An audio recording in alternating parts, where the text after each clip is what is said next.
Hello, my name is Miranda HP. And I'm Connor Calloway. And we are the Bountiful Bards. Please join us in our first ever recorded D&D campaign, The Fountains of Cathaidra.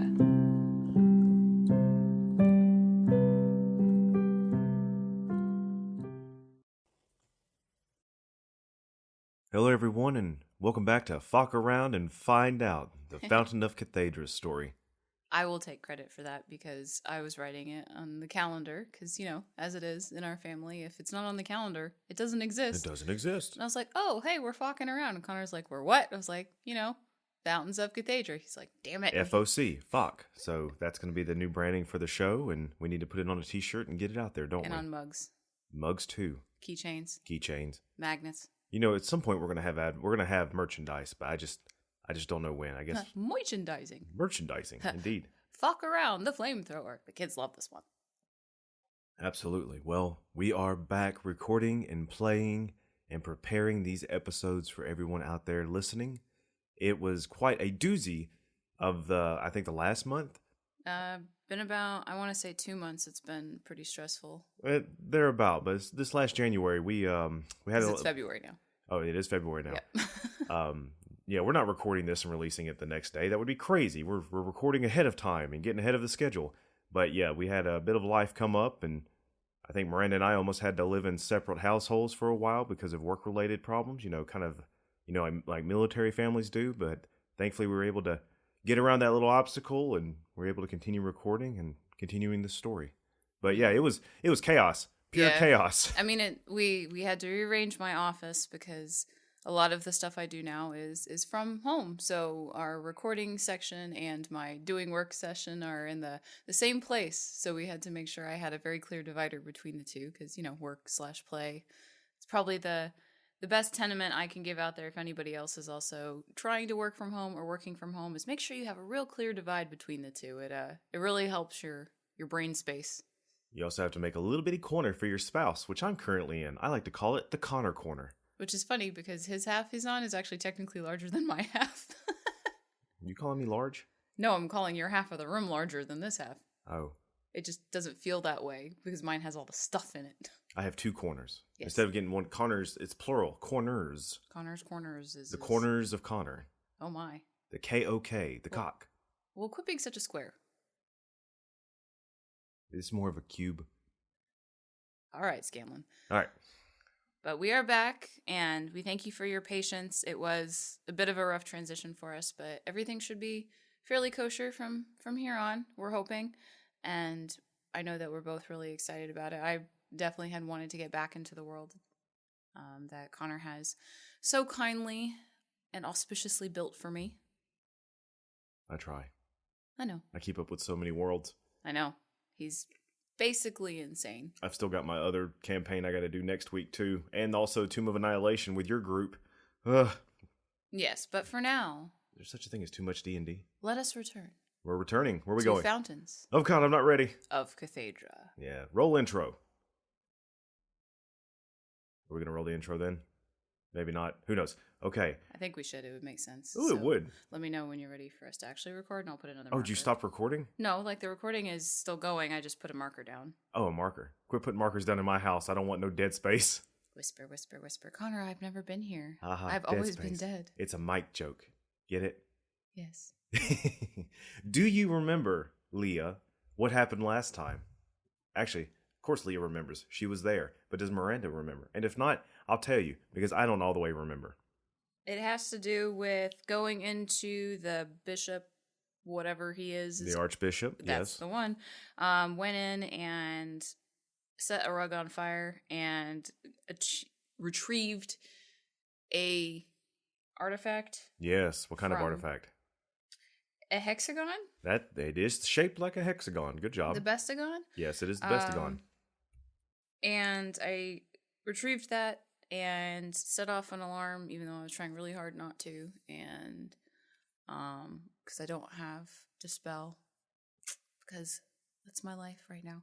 But I managed to get it without being caught. Yes. Like in the flesh. Right. Unfortunately, they know something is missing, which is really unfortunate. Didn't want that to happen. But Jimothy and I managed to exfiltrate easily with the cavalcade of worshippers. All right. And you've made your way out with the key that will lead you where? To that island in the middle, to the first fountain. To the first fountain of Cathaidra. Roll credits. Okay. Oh God, all right. Cinema Sins. Old Cinema Sins quote. Good. Well, you're much better than all my other players because usually they just look at me dumbfounded. Well, I take notes. You do take notes. Your other players do not. And then when I don't take notes, they're like, oh God, we don't know anything. I'm like, yeah, that'll teach you to not appreciate my notes. The bells of the temple are ringing as the masses leave worship. You look up and see several guards moseying about as if something may have occurred inside, but they don't want the populace to know about it. Super hush and secret as you and Jimothy make your way back out into the district next to the lake. So tell me, Lia, what happens next? Well, aren't we supposed to signal our friend, or I can't remember. Rysar? Yeah. The dragon? No, not yet. Not yet. We're supposed to get to the fountain before we signal. You're supposed to get to the fountain and take care of it before you signal your escape. Okay. Right. So if you do not recall, I will help you recall now. When you grabbed the medallion, the artifact, the hexagon-shaped pendant, you immediately sensed something like a bleep of light, kind of like locate object, but further out in the lake somewhere. Okay.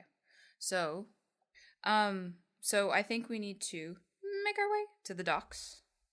Probably because we know it's in the water, right? Are you telling Jimothy this? Well, once we've gone past the float, yes, I will tell Jimothy. What are we doing?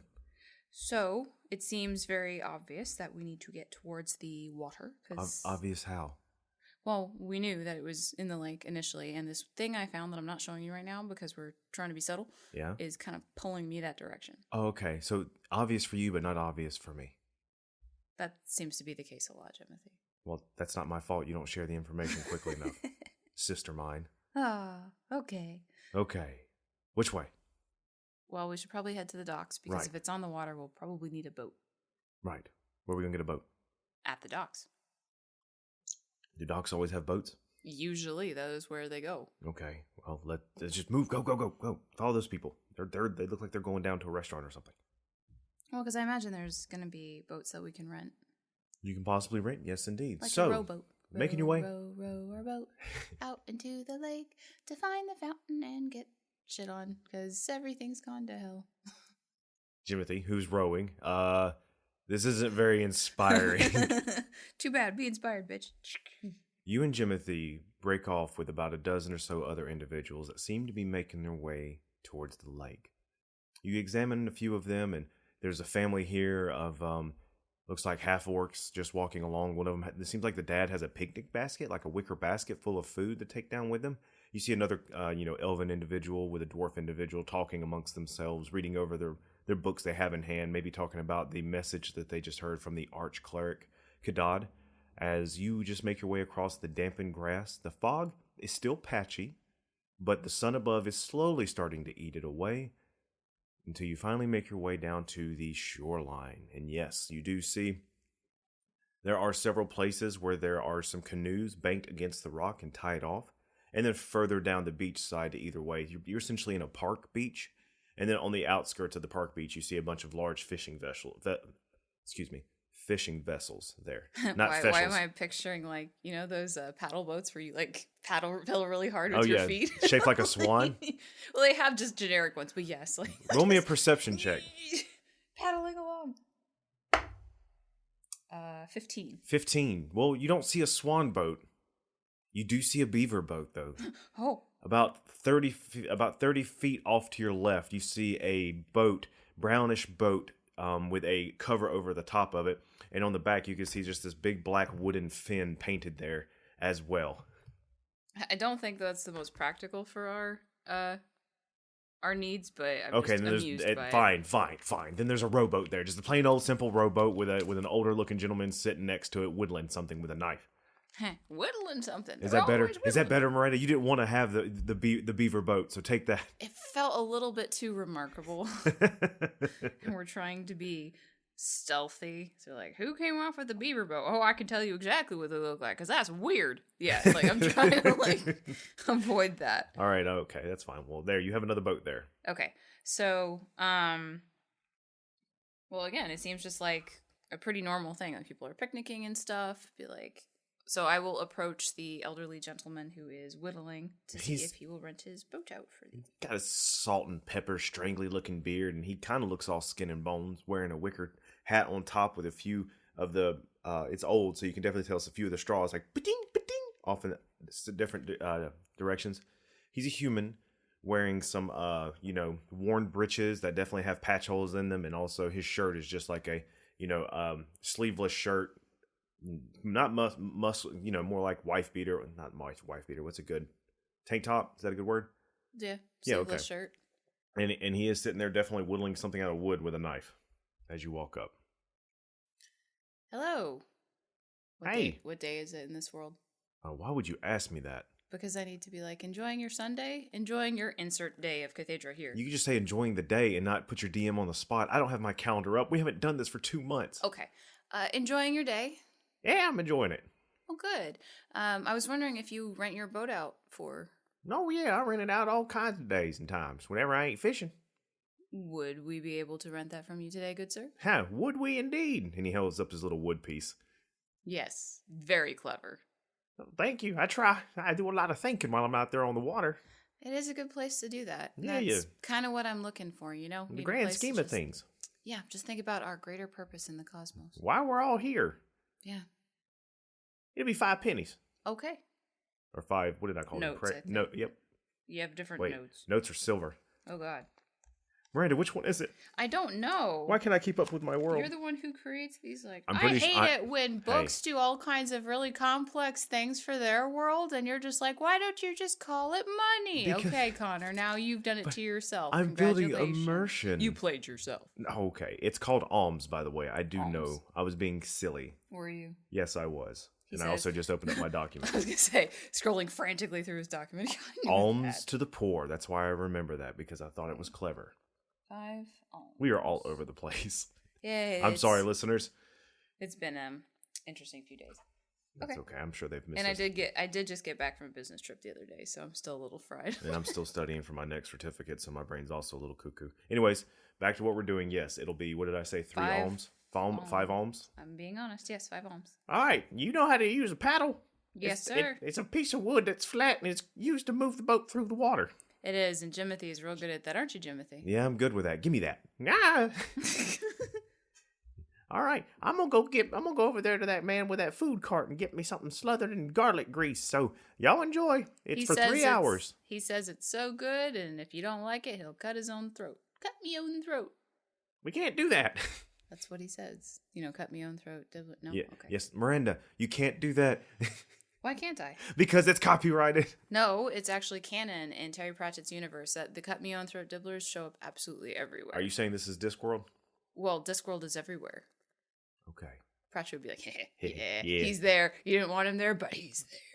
So you and Jimothy climb into the boat as Jimothy pushes it out, and let me get a quick acrobatics check for him because I just want to see. I'm going to give the old man 10 alms just in case. Well, what's this for? Are you going to take it for extra time? Just in case. You never know. Time gets away from you when you're sitting out there thinking about the end of all things. A natural 20 on Jimothy's roll to jump into the boat, not making an ass of himself. And that he does as he hops in, and the two of you go splishing off into the... It's calm. There's a bit of a wake to it, a little bit of a chop, but not too bad as he begins to row you out into the lake. All right, Leah. Which way? Once we are further away from the shore, and because I'm assuming my back is to the lake and his back is to the shore because he's... Oh, wait, no, the other way around. My back would be to the shore, his would be to the lake. So, right. So I'll just kind of take it out within my cloak so it's not super... like, yeah, you will. Everybody look what I have! And then just see where it's pointing me. You take it out and you hold it, and there's nothing different about it. But you look up, and still in your mind, it's like an illusion only you can see. You know, like how you can kind of see spots sometimes when you get knocked in the head? It's like that. What? Sure. Oh, I know that more than you do. Okay. Yeah, I try not to get knocked in the head. It's not good for you. Growing up a boy is rough. So, anyways, it's like a little bitty spot in your vision that you can see is there. Like if you focus on it, it kind of dissipates. But if you just kind of, Let it sit. Yeah, just let it sit, and it just kind of points you away. And plus, it's just an urge in general. Yeah, and ladies and gentlemen, we've learned so much about Connor in this past 10 seconds. What did we learn? What I want to know what happened. See, that's what happens when you get hit in the head a lot.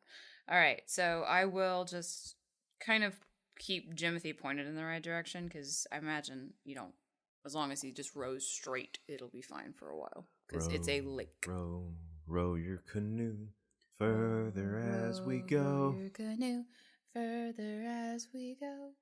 You stopped paddling away and watching the wake. I know where else to go. Watching the lake. I don't know what you said. Okay. After about a good 20 minutes of rowing, you are far away from the shore, to where the little beacon in your head, instead of being outward horizontal, is slowly but surely dropping down, down, down. Roll me a perception check.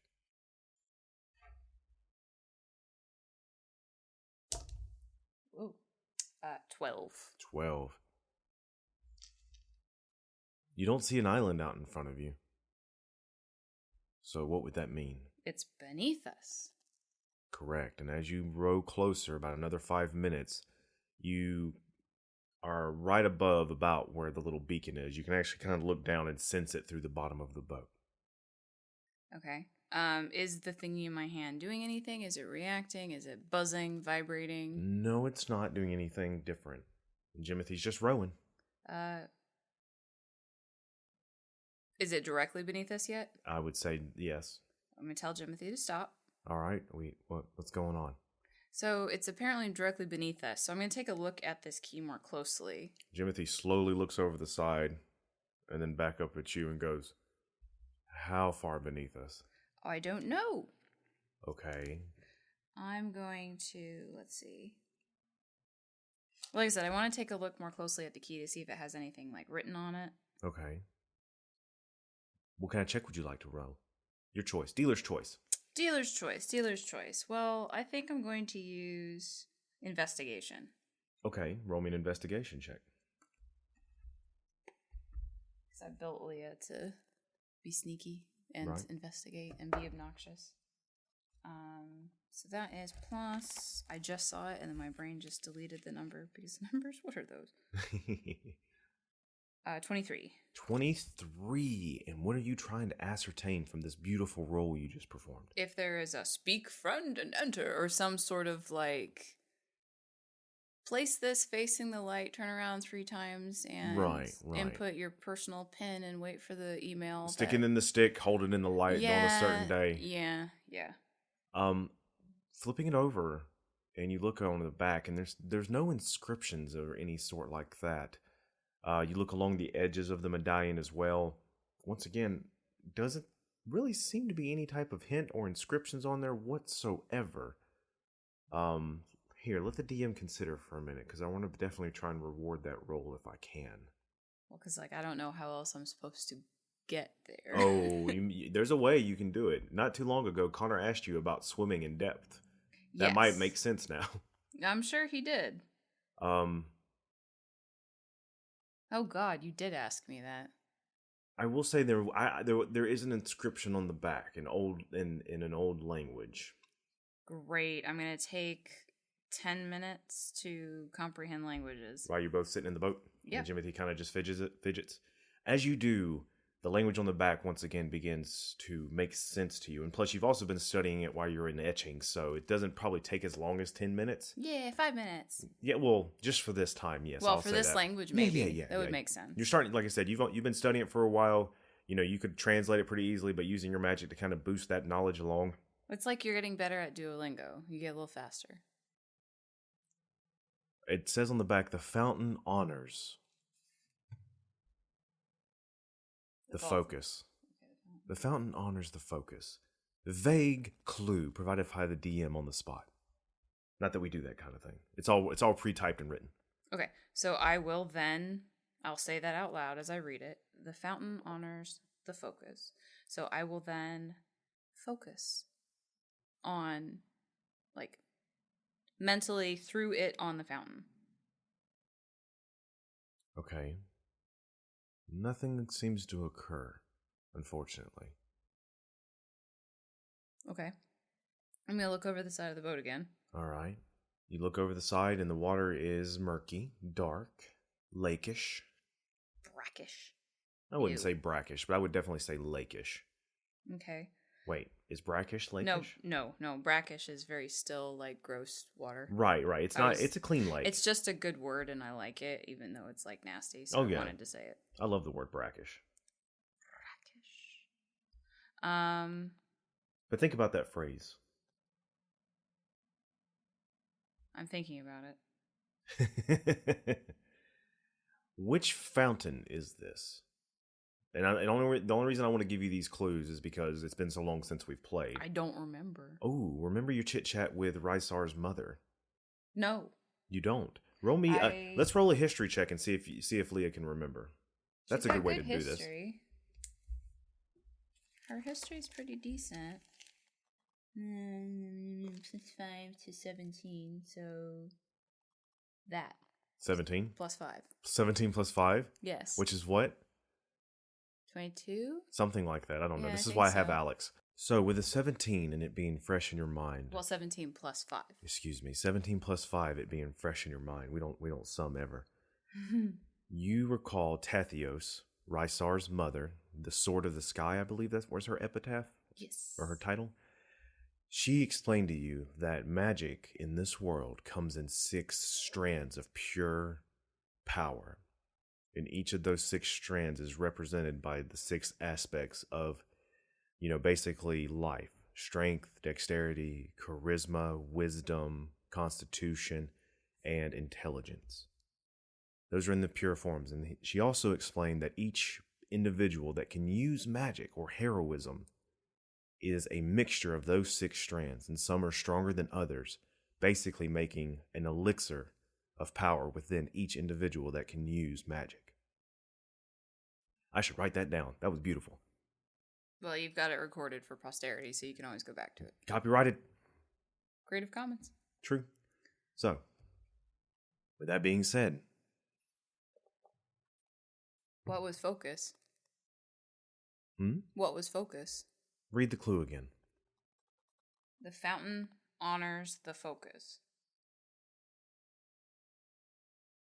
Jimothy goes, maybe it has something to do with the focus of this fountain. What is it?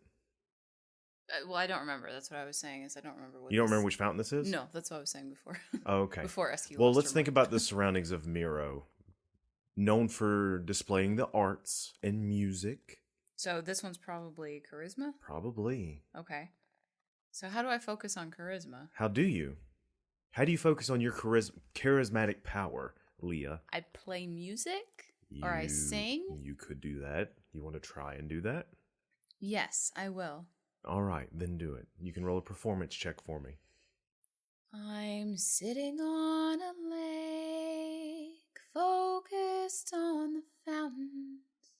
I don't know where I'll go. Begins to churn. I don't know what's around me. The boat begins to turn. But I'm focused. I'm focused on my goal. I've got curiosities galore. Leah, we're lowering into the water. Leah, as you open your eyes and you see your boat is slowly spinning in an eddy that is now beginning to lower very, very slowly as the wall of water onto either side of you is held back by forces you cannot fully understand. As you fall lower and lower, the darkness starts to swath around you because the light from above cannot pierce through this liquidy veil. And then the boat kind of stops a little bit, and naturally you're going to continue a melody to continue the susurrus churning as you fall further and further down into the lake. I'll keep on with my keys just to like...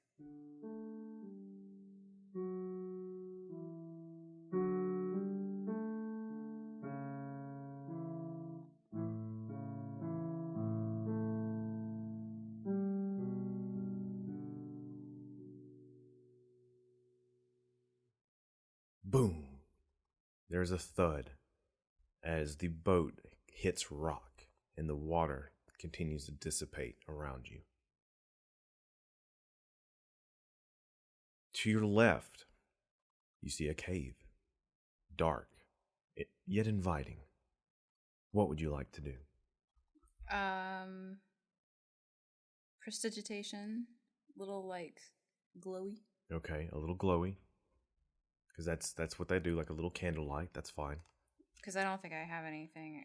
Like, we have things that we can catch on fire, but Right, let me see what Jimothy has. I can't remember. He has Mage Hand and Firebolt. But you know what? Jimothy is going to pull out, he has a lantern. He's going to go ahead and pull out his oil lantern and open it up. And he's going to look up to the walls around you and go, so are we stuck here? Or, and then as you see to the top, he goes, and something hits him on the head and he kind of wipes his hand. It's like a droplet of water. And then there's a little bit more droplets of water. Can we pull the boat into the cave? Jimothy goes, I can try. And he's going to grab a hold of the boat. Oh, that was loud. I'm sorry. But that's a 16 plus his ability score, which is a +6. I forgot he was that strong. Yeah. No, that's strength saving, excuse me. So that's a +3. So yeah, he definitely grabs the boat. He goes, Lia, move! As he actually picks you up and tosses you out of the boat, and then he gets the boat and begins dragging it as you hear just this roar of water come crashing down on top of y'all. Make me an athletics check. Oh yeah, athletics check. Like Lia and her well-known athletics. Let's see what her athletics are. Saving throw or just? Just athletics check. Her acrobatics are decent. We'll go with acrobatics. Okay, good, because that was a really terrible roll. I was a 9. That's a 9? Yep. Oh my goodness. So you begin to trip, and you're going to take, let's see here, you are going to take 2 points of damage as you land and scrape your knee, but with a 9, you're able to manage to pull yourself back up as the water comes rushing down. Jimothy grabs you by the back of your tunic and kind of lifts you up a little bit on your feet. He's like, go, go, go, go, go. And you hear the boat just going boom, boom, boom, boom, boom, boom behind him as you both go up into the cave and upward as the water comes crashing down. And, whenever you drop like a cylinder into a water, and it just go as there's an explosion of water inside the cave, which you are now higher than the water's elevation. Whew. As it continues to churn and equalize. And Jimothy is, with a lantern attached to his hip, is breathing hard like, yeah, cylinder, water elevator. Gotcha. Just another day in the life of Jimothy and Lia. And he gets up and kind of stretches his back out and looks around and says, where are we? Well, you really got to wonder at what their plans were if they had to do this every time. Seems like it'd be awfully inconvenient. You think? I think we're where the fountain is now. I mean, it might have been on the surface at one point. Maybe this was like a fail-safe mechanism when everything went to hell. Maybe. You think the fountain has is it still a fountain if it's submerged? Yes. That has nothing to do with it. But how there can are it be plenty of places that are underground that have fountains. How can it be a fountain if it's submerged, though? Like in water? But it's not in water. It's in a place that's But what in is water. it fountaining? Is it fountaining air? No, it's fountaining water. We're breathing air underwater. 2 sconces come alight with purple flame. Cinnamon scones, my favorite. Not scones, sconces. That I'll never live that down. Well, it's okay. Doug has Deborah's. Yes, Deborah's. You have scones. Deborah's everywhere. I have scones. Where are the scones? I take a scones off the wall and eat it. Yep. Before you is a extravagant yet wide, heavy door looks like from oak wood and lined with steel plating. And on the front of it is just a beautiful mosaic of metalwork, arching one way then the other and flowing. The metal has a purplish sheen to it as well. And before it, basically covering both divides, is a hexagon-shaped symbol. So I've still got the languages thing, comprehend languages up for an hour. So okay. That's if I need it. Of course. What I'm going to do is part of me feels like, in Assassin's Creed where you use eagle sight and it glows. Chink. So I'm going to just try to see like what way it would fit and not interrupt the mosaic. Like make sure I put it in the right way. It's like a USB. You put it in. Ah, shit. Turn around. Nope. Then you put it back the other way. Yeah. Well, there's a hexagon-shaped lock on the door, so you may have a hexagon-shaped key that. I know that's what I'm talking about. Is using the key. You hold it up to it. Well, I'm trying to get it. You missed my whole joke about the USB. I did. I'm sorry. It's like a key, and so USB. You put it in. You're like, ah, shit. You turn it around. Doesn't fit. You turn it around the other way, and it goes in perfectly, even though you just did it that way. Yeah. So that's what. I'm so sorry I missed that. Yes. Okay, I got happens. you. So you go to hold it up, and as you do, it actually yanks out of your hand. And the medallion hovers about 3 or 4 inches away from the larger hexagon plate in front of it. And you see as the medallion kind of flips itself around and orients itself and then clicks and is floating there in place. If only USBs did that. Right. Save us all the trouble. That's why they have USB-Cs to stop the flippies. Stop the flippy flappies. Does anything happen after that? No, it's just floating there.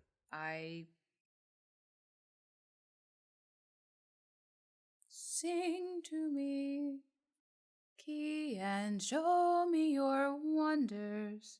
Push it. Jimothy goes, I don't think that helped. Oh, God. You push it? Yeah. It, like trying to push 2 magnets together, it strongly resists getting any closer to the plate. But you do feel that it does this right here. And as I wiggle my hand back and forth. It can turn, but it won't push towards it. Okay, I will turn it then. Okay. You grab it and you turn it. How many clicks? Well, you said it's like a mosaic. Are there any patterns that are replicated on the key that if I turn the key, it matches it? Do you turn it once? Yes, I'll turn it once. You turn it once, and you do see, yes, some of the mosaic underlaying metals do shift once over, kind of aligning it a little bit. Give me a perception check. I'm not good at perception, even though my investigation's amazing for some reason. 14. 14. There's an image there. And I would suggest, since you can definitely investigate, that would be better. You want to use that roll for investigation? Yeah. You are closer to it and spending time with it. Perception's more like looking out over her horizon. Yeah, I am. Well, because I'm trying to figure something out, so I guess investigation would work. Investigation is +8, baby. +8. So 13 plus 8. So 21. 23? I think. Oh, above 20? No, Hold wait, on. hang on. Let me get out my 21 fingers. Is right. I don't have enough right. fingers. I gotta take off my sock. Hold 8, on. Because 7 is 1, and then yep. I really don't math, and I've been very tired. Our degrees are in English and history. Neither one of us math. Yep. We went that way because we couldn't math. I'm only, oddly enough, good at the math that does not have numbers in the first place. Like, for some reason, I am super good at the weird theoretical nonsense stuff, but when it comes to the basic stuff, my brain just shits the bed. After finicking with the door a little bit, moving back and forth and arguing with your brother about the, conceptual understanding of puzzles, with that roll, I would suggest that you hear a click, and then the medallion snaps to the larger hexagon on the door. As the medallion slams against it, there is a... as the doors slide out to either side. Now, more magical sconces light with purple flame going down into this chamber that opens outward to either side. Now, if you give me one moment, I will send you a picture. Don't you love pictures? I do love pictures because my brain is really not good at theater of mind stuff. That's okay. Next time we're probably going to be using Tailspire together. That'll be really fun. But here, I am sending you a map, and it's okay to see the whole thing. Ooh. Now, I will post this, of course, on our site tomorrow. Inside this chamber is a mirage of broken tile, once beautiful, painted for maybe a holy understanding or an academical sense, but now time has chipped, faded, and eroded it away. There are 2 hallways to the left and to the right when you're looking into this chamber, and on the far door, you see a more intricate door sealing your path forward. If there was a fountain of magical importance, it may be behind this vaulted barrier. Stands to reason. The chamber is quiet. muffling. What would you two like to do? Well, I mean, I'm gonna step forward, but just like pay attention to what I'm stepping on, see if there's any very visibly obvious, like, step here and die immediately. So traps. Yeah. Okay, roll me a perception check. Perception? Am I not investigating? Are you getting on hands and knees and checking God, each one? yeah, this place is scary. I don't know what's down here. Jimothy, what'd you roll? It's investigation, right? Right. I need to remember these things. Why don't I remember things? Investigation. Too bad I can't perform everything, because that's a really easy math. Not all of life is a performance. All the world is not a stage. Yes, it is. It is what? 22. When I'm performing ablutions, it's not a stage. It is for yourself. Well. 22. 22. You see no traps. You sense no traps. There are no little divots in the wall. There are no plates that are uneven. And Jimothy steps forward to show you that, yes, it is okay. I'm sure that's exactly what he was doing, and not just like, oh, walking. Jimothy. It's like, I just picture someone who's like really checking in stuff, and someone who's just like, whoa, this is cool, just walking through. Or like in Legend of Vox Machina, where Grog sets off all the traps for everybody. I think I set them all off. I think it's safe now. Oh, it's safe now. As I do my Grog voice. He's got the axe in his head. Yeah, I got it. Yeah, I got it. So, you two walk into this chamber. What would you like to do? I'm going to take a look around the chamber, because on the image that you have given me, there is a big monster face in the center. Oh, yeah, it's like I put that there because it's like, Zelda. When you look at a Zelda map, if there's a boss in the next room, there's usually a boss symbol on the ground. And that's why I put it there. Okay. Not that there's a boss in the next room, but if there were, that would make sense. Sure. Definitely. Mm-hmm. I probably shouldn't put that there. Okay. Sure. So I'm going to look at, so I'm assuming so there are two doors on either side of us, and then there's the big door ahead of us. I'm assuming that they're, like, you know how sometimes, like, I've seen some doors like this in video games, but I've actually seen a few in real life where they have, like, these really intricate things that go across the door, along the wall, to other doors, and so those doors have to be activated for that door to open. Right. Now, I will say, you said there's doors to your left and right. There are no doors. It's an open archway. Oh, they're archways. Okay. So two pathways. And once again, everybody, if you'll check out our Twitter, you will see the image so that you can follow along as well. We're going to get better with this, I promise. But yeah, there's a pathway to the left and right. Now, are you going to go look down those pathways? Well, I'm going to look at the door directly ahead of me first, just to kind of see if it looks like super hella sealed, or... and so I have to go down those pathways, or if it's just like one of those things where, like, if you assume that it's sealed and you like spend forever doing side quests that never go anywhere. Do you have the knock spell? I can't remember if you still have that or not. I don't think I kept it because it was super loud. I don't. Okay, no problem. So you walk up to the far door. Roll me an Arcana check. Let me see what my Arcana is real quick. I need to have something with like a clip so I can clip this ahead of me. Right. We'll work on your setup. Arcana is... Ooh, my Arcana is pretty good too.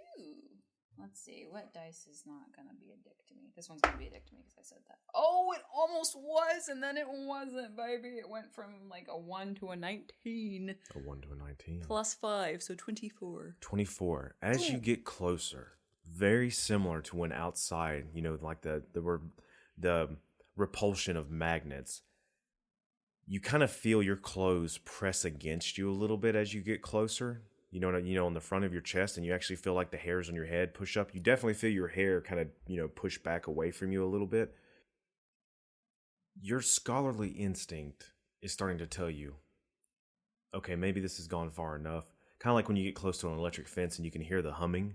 It's just kind of a warning to your instincts. You're like, okay, even if I had the knock spell still, which requires touch, I probably wouldn't get close enough without harming myself first. There seems to be like a protective field over the front of this to stop anybody from getting closer to it. But you can definitely feel, I'll even say this, you can hear just a hum as you get closer and closer. And Jimothy even reaches out and puts his hand, on your shoulder to stop you because he senses it too. And you just give him that knowing look that siblings do, like, I got you. We both are in the same line of thinking here as you take a step back. All right, so with that in mind, I'm going to peek down the path. If there's a fountain, says Jimothy, I guess it's going to be behind that, huh? That would make sense to me. You have to protect the thing that, is the whole point of this place. It would make sense to me that there's some kind of protections. Just kind of wanted to take a look, see if it was still active after all these years. Absolutely. So down this hallway, what are we looking for? Well, you look down that one. I'm going to look down the other one just to kind of take a look-see and see what we see. Okay, hold on. Let Jimothy roll a perception check before you start moving down a hallway. Well, I don't want to move down either one. I just want to kind of peek around and see, like... No. I got you. He's going to peek too. But he's going to assist you here. So that's 6. Yeah, he goes, okay, let's do that. He can't see much further than he should. Maybe he needs glasses. Yeah, gotcha. Well, actually, here, you're helping him peek. So that would be with advantage. That's a 16 plus 3. That's better. He goes, they look symmetrical. He goes, that there's something at the end of the hallways here, this little divot. And that in about 10 feet in, you can see there is a curved little divot. I forget what the actual architecture is called, but it's a curved wall with it's a half dome curved wall at the end of a hallway. Mm-hmm. And you can see there is a dais. Is it dais or dais? Dais, I believe, is the one that is raised. All right. There is a raised dais. Sitting on top of it is a stone bowl. And coming out of the stone bowl is a spiral work of stone that comes to a coned point at the top. One would say it may look like a fountain. So just like seeing the image there where you can see like the swirl. Yeah. Think of that from the upward point of view, but looking at it from the side. So you have like with my hand here, you have the bowl of this fountain, and then you have the cone coming up out of it. An ice cream cone. Yeah, upside down ice cream cone. Yeah. Oh, it's an upside down. So it's an inverted, because ice cream goes up. So you're saying it goes down? Well, I'm thinking about the cone of the ice cream pointing up. Right. So ice cream. The swirl. The swirl. The DQ swirl. Yes. Okay. My apologies. So that's what you see. It is dusty, but not brittle, but made from stone and covered in lichen. Lichen, I would say. Just not what is it called? Not mold. I just had a blank. Moss. Moss. If it's damp. Uno moss. Well, and lichen and moss, both of them. Right. So yeah, that's exactly what's going on here. And Okay. you glance down the other hallway and you see it's the exact same. So they don't look like they go anywhere. They just look like these things are there. Yeah, they don't move. They look like they're pretty stuck to the ground. Once more, investigation check if you're moving closer. Oh yeah, I'm gonna go take a look-see. Okay. You can do it with advantage since Jimothy's helping you investigate. Plus 8, 23. 23. Jimothy goes up and actually puts his hands on it before you're able to stop him, and shows that, he kind of tries to move it a little bit, like pick up the fountain. It doesn't budge. He even starts straining a little bit. You can see the muscles start to, push up against the fabric of his long shirt. Still nothing. He says, okay, it's stuck. He kind of looks inside, and he goes, blows out. And that was probably terrible on the mic. And you see a cloud of dust just go upwards. And he kind of coughs and step backs. But yeah, it's definitely a bone dry fountain, tiny fountain. Okay. I'm going to take a look at the other one too, just to make sure. You run back over to take a gander at it. Your foot falls once again muffled as you walk across, and still nothing. It looks the exact same. Okay, so, and how far away are they from each other? Like, can Jimothy hear me pretty well from there? Oh, yeah. 5, 10, each of these little squares you see is about 5 feet. So 5, 10, 15, 20, 25, 30, about 30 feet. Okay, Jimothy, take one of your water canteens. Okay. And we're going to, at the same time, pour it on there. All right. He rummages about himself, pulls out his water skin, and uncorks it. He goes, hold on real quick. Takes a good swig. It's like, you want to do the same. We need to stay hydrated. Takes another good swig. You need to do the same. Yeah. So you take a swig? Yes, dear. Well, you didn't tell me. Well, I was just like, well, yuck. All right, ready when you are. On the count of 3. Ready? 1, 2, 3. He begins to pour, and so do you. As you look down, though, the water looks like it's about to just go into, so where there's the half of the bowl, you could visualize an invisible, rest of the sphere. The water just collides with that like an invisible barrier and dribbles down the side off the fountain. It does not enter the fountain. Jimothy goes, is this supposed to be the right thing to do? I'm going to quit pouring. This doesn't seem right.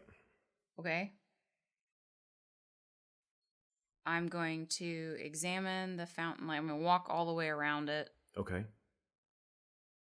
Does it have any lettering, any writing? I would say no letter or writing that I can think of at the moment. Let me consider for a second. What would the outside of this bowl say? There has to be instructions, right? Well, I would assume so. Unless, like it is a vault. Let's look back to the clue that was on the back of the medallion. What does it say? Well, honoring focus. So That could carry over to this. I wonder if I have to, like, sing at it as well. Roll me a performance check just for like a hum or vibration, just to see if there's any reaction. Okay. 23. 23. You begin to hum a little bit. Nothing seems to react. It seems to be dormant. Do you try to put a little, I don't know, like magical oomph into it, like when you're trying to inspire somebody, maybe? But I'm going to go back to the middle and do that, because that way at least I'm doing it for both, because this looks like it's got like the curved walls and stuff. I bet the sound in here is going to be amazing. Okay. So you go back to the middle and you do that. You start to hum a little bit. Believe it or not, though, your voice seems like it's muffled, as if absorbing into the stone itself from this angle. I'll go back to the fountain and do one at a time. Okay. Remind me to pick up some more lozenges when I get back into town, Jimothy. Some more what? Sheesh. Lozenges. Oh, for throat. Okay. Maybe you should have practiced before performing. I've already told you needed to do that, and so did Dad. Okay, this isn't the time. I cast Fireball. Where do you cast it? No, I'm just kidding. Well, everything I use uses my charisma. Right, that's where you pull your magic from. Well, if I have to cast magic at it, I guess I'll do... All my stuff is mean. None of my stuff is nice. Like what? Like, I'm in a vicious mockery this fountain.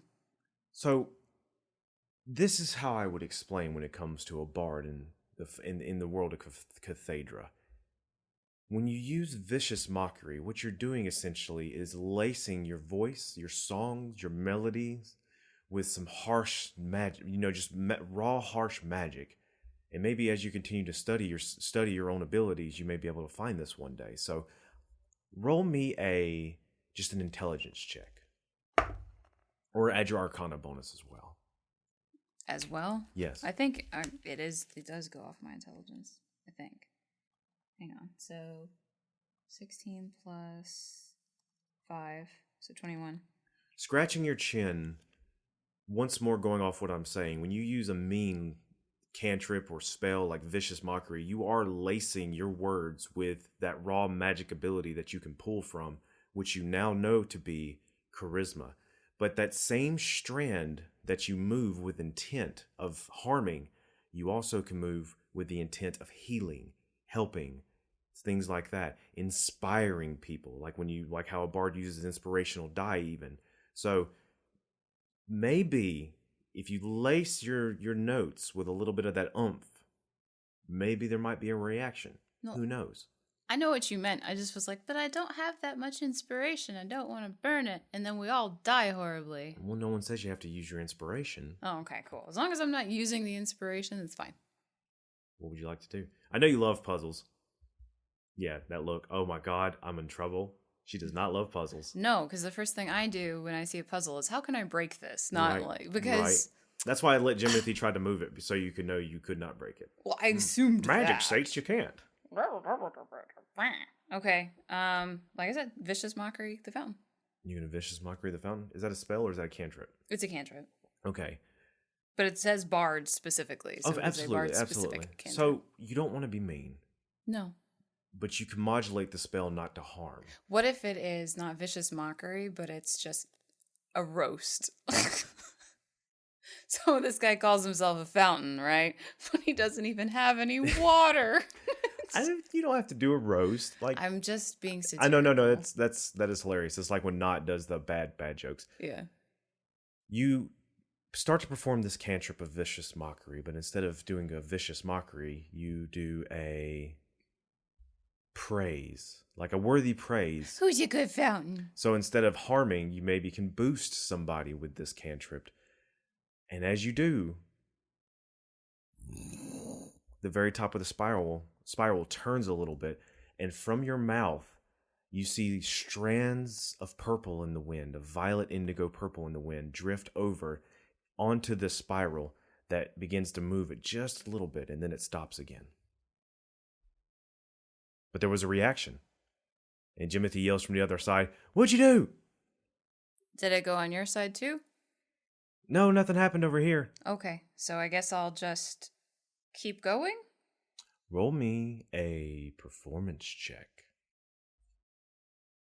Are you just singing, or are you going to use like your lute or anything? Or Well, I would use Symphony of Ivory, but I don't know if it has to be a spell, because if it's a spell, I don't have, like, I can keep doing the same thing I was doing with the cantrip, just adding in the Symphony of Ivory. I got you. So you bring out touching your medallion, and then you activate it, and you bring forth the keys in front of you, like just the glowing, floating keys, and you begin to play with your performance? Yeah. Okay. What did you roll? Well, I rolled a 16 plus 10, 26. Okay. Do you want me to actually play? If you want to, yeah. If you have something that, your fingers are buzzing, sure, play something for me. But Okay. don't lower the DC. All right, let me,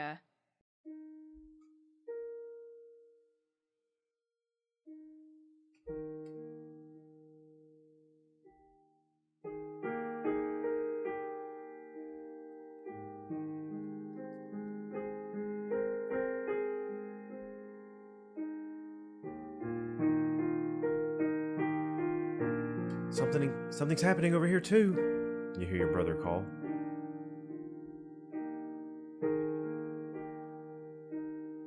The fountain continues to spin faster and faster as you're playing.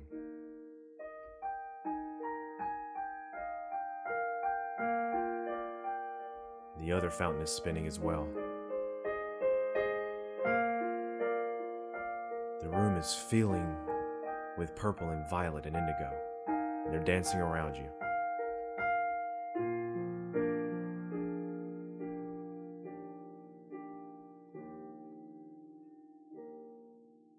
And as you finish your melody, the centrifuge that's spinning on top of these fountains, and you can hear the light grinding of, polished stone, as all this magic you were just generating. And in anywhere else in the world, it's invisible, but here, for some reason, it seems to present itself for your eyes to see. And it is all being absorbed into these fountains as they begin to glow themselves, and shifting from a dull, dusty rock to a crystalline indigo color. Both of them come to a stop. did I do it? Jimothy goes, "You did something." And this fountain's filling up. Is mine filling up? You look back over and you see that from the very tip of that cone, there's a purple glow that has begun, and from it, liquid, not quite liquid, has begun to flow down the strands and fill up the fountain. Oh, First slow, and then faster and faster. I gotta touch it. You touch it? Yeah. As soon as you touch it, you immediately get enlightened with inspiration. Like, you got to write something. You need to compose something. You have to make. You have to create. Something must be. It's in my breath. It's in my soul. It has to come out. It has to come out. You pull your finger out, and that quickly subsides. I know that feeling. That sucks.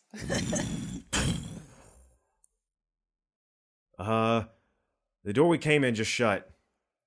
Yep. Might want to brace yourself and get ready for, I'm sure there's something else. My fountain's overflowing. Let's... You look down and you see as the water begins to splash onto the floor, as this, just torrent of magical essence just begins to spread. Torrent is a good word. Begins to spread and fill up this part of this incline. Jimothy runs out to the middle. Likewise. Leah, come here. Oh, trust me, I'm already there. Like, I don't want my whole feet in that. The Jeez. floor begins to dampen no. with this essence, and you both feel the elation come up inside of you, but now it's being stifled by anxiety and panic as you don't know what's going on. The waters begin to rise, and they're rising faster and faster. They're up to your knees now. What will you do? Is the door that the fountain is behind, is that still closed? They're both closed. You're trapped. It's filling up. Can you breathe in this? What's happening? I mean, the door that was locked in the first place, you said that's closed? It's still closed. I'm gonna go up to it. Can I touch it yet? You slosh over trying to stave off this, this emotion of euphoria that's coming up to you, and you go to touch it, and still you hear as your fingers just kind of arc with purple of this invisible barrier that separates you from the door. Okay, well, it wants me to create. I'm gonna create at the door. You're going to create at the door? Yes. You pull out your Symphony of Ivory. Roll me a Constitution saving throw to see if you can maintain focus here. Ooh, that was a really good roll. I promise I'm not making these up. I've got really lucky since the scraped knees. Constitution? Yes. Which is good because I have a +1 to my Constitution. So 18, baby. 18, you try and hold your footing as now this torment of magical essence is just rocking and thrashing you back and forth. You turn around and you see that Jimothy has beginning to try and paddle and swim in this liquid as it's continuing to fill you up, and it picks you up off your feet, and the Symphony of Ivory just disperses. He looks over at you, and his eyes seem panic as both of you are rising very quickly towards the ceiling. Well, Lia, what do we do? I've been a tortured artist before, so there are two ways. You can fight it, or you can just, succumb to it. What? What are you talking about? As the chamber fills up completely, your vision goes black. I'm not going to fight it. And as you let it into you and you breathe it in, you feel yourself dissipate, as if falling into a dream. And that's a good stop for this one. And now we re-roll characters. No, you're not re-rolling characters. Something's going to happen next time we play. Oh, I feel so good to be back playing this game. I've missed it so much. I've been sitting on this for so long. So you were treading the whatever that stuff is? What? The angst you must create. It's almost as if I was pulling from a place I know all too well. No, trust me, I was doing the same thing. Not having my piano hooked up or having any of my recording stuff, where I usually just make things just to make them. Oh, just to make them. Oh, quite familiar. I haven't been able to truly write in almost a year. It has been because of career reasons. It has been. It is a relief to be back playing at this table with you, Miranda. I just want to let you know that. And thank you for offering this outlet to me, and I hope it's vice versa. Yeah, very much. It's always fun. And I hope anyone listening knows that whenever 9 times out of 10, whenever I am singing something or playing something on the piano for this, I just on the spot. Yeah, just out of nowhere. So if they're terrible, that's why. So sorry. Thank you for joining us, everyone. I hope you enjoy your bread and cheese, and we'll see you in a couple of weeks. Have a beautiful day. Bye-bye. Do you hear the secrets calling through the waves? Do you